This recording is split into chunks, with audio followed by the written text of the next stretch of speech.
know. So we've chosen to stick more to the movie universe, but what we loved so much about the book is the way it tells the story. You get a picture of this entire war, this period in history, through the eyes of many different people all around it. So we've gone for a similar thing with the game. I love that. Yeah. So we have, in the release, the initial release, we have 3 episodes, and each episode deals with a different group of survivors. So there's 12 characters in total in the game. That's fantastic. All playable. And we've got an episode in Moscow, Russia. We've got an episode in Jerusalem, Israel, and an episode in New York City. Oh, that makes me so excited. I have to explain. I'm so excited because these are very, very pivotal moments in the book that take place in the places you've mentioned. Yeah. So I'm really looking forward to seeing what you've set in those locations. Cool, good. Now this game is 4-player co-op. Yes. And anytime that something else has a byline that's similar to another game, it gets compared to it. So Left 4 Dead 2, or Left 4 Dead and Left 4 Dead 2, the series, is also 4-player co-op with zombies and that kind of stuff. Yeah. Tell us the difference so this game makes. You've mentioned the similarities, 4-player co-op and zombies. Yep. Beyond that, we've gone a very different direction. As I've already said, we deal with massive numbers of zombies in this game. So you'll be facing 500 at a time, with just 4 of you holding out against them. It's third person as well. And it's more of there are strategic elements to it which are completely new to the zombie genre. So when you're facing these zombies, you're going to have the opportunity to build up defenses from scavenged defense kits that you find lying around. And you've got limited resources, so you can't just build whatever you want. Okay. So you've got to think on your feet, grab what you have, and then place it around the environment as best you can. And then grab heavy weapons and just face massive numbers as they come pouring in. Some environments are closed, and so you want to use them in a certain way. Other environments, there's a scene in Moscow, a huge frozen river right outside the Kremlin, completely undefendable, and you've got to do what you can to hold your ground. So what kinds of and weapons? no pills in our game. No pills. Yeah. How about puke? Yeah. No comment. There might be some puke. What kinds of weapons can we expect to be using in this game? We have really gone for it with the weapons. There's a huge number. You've got 3 classes of weapons. You've got your primary, your secondary, and your heavy. Primary weapons, we've got something for everybody. We've got assault rifles, we've got shotguns, we've got sawn-off shotguns, we've got crossbows with exploding tips, no less. And we've got SMGs, a variety of different of those weapons. Secondaries, we've got silenced pistols, sawn-off double-barrel shotguns, and then heavy, we've got rapid-fire combat shotguns, RPGs, heavy machine guns. We've gone for as much as we possibly can. You actually, with your cadence, your speech pattern, and your accent, you sound like you could be a nefarious weapons dealer. You opened the trunk and you were just listing off all the stuff you have for sale and stuff. Yeah. Nice work. Have you seen that scene in Taxi Driver where he goes to buy a gun? He's like, "It's a very nice gun. I got this gun. I got this." That's me now. Nice. All right. I'll be Travis Bickle. Okay. That's scary, but yeah. Okay. Let's do it. All right. So the hordes of zombies in this game, I think it's very, very unique because, like in the movie, they're going to just be constantly running over each other, and that means that they could be piling on top of each other and then running over the pile. So they'd be able to maybe possibly reach you on the second floor, where you think you're perfectly safe. Oh yeah. So I think that's a really interesting thing to bring to this genre, especially. I mean, we're pretty much getting used to fast zombies. You can see right there, they're actually pyramiding up There now. it is. Oh my God. And climbing the walls. To me, that is terrifying. If I was playing this game, I don't know. Well, it's great because the guys have put such an enormous amount of work into the physics system that governs those zombies and how they move.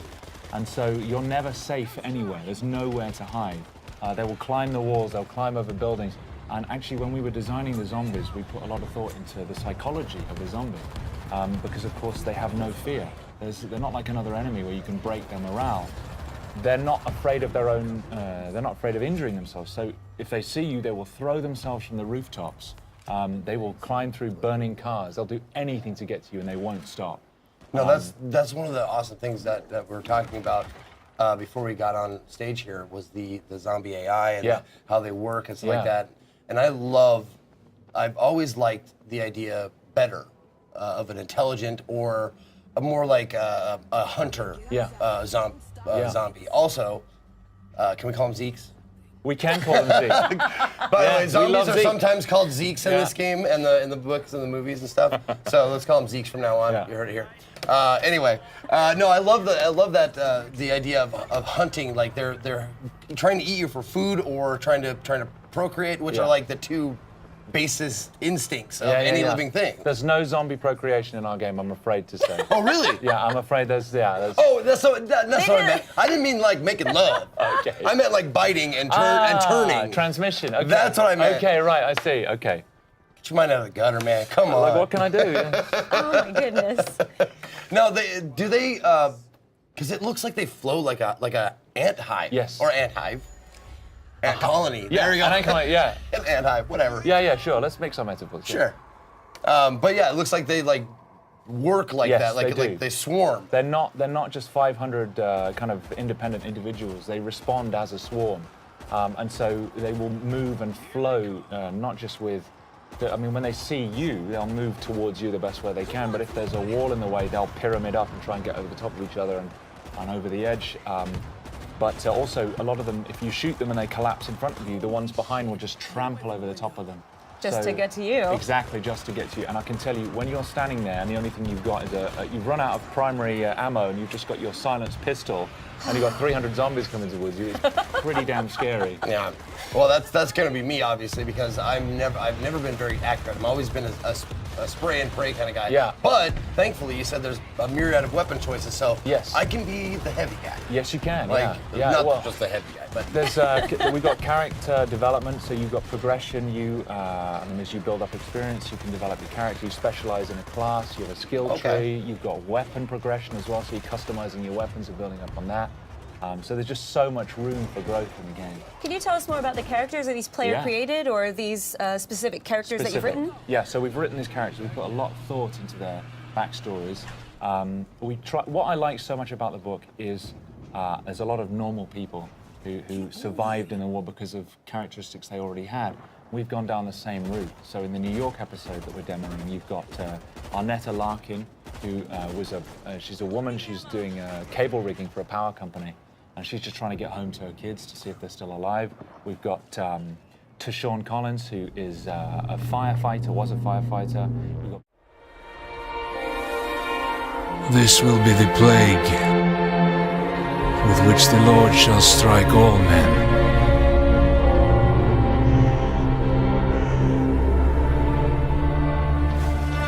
We are all that's left of a city beyond redemption, fulfilling our sacred duty to free the souls of the damned.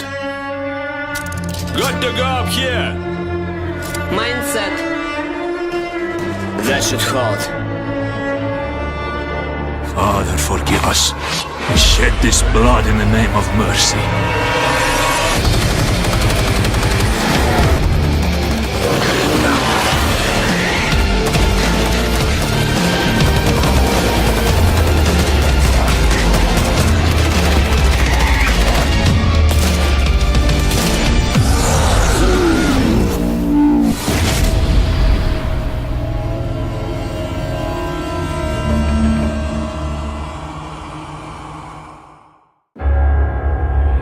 We thought the wall would stop them.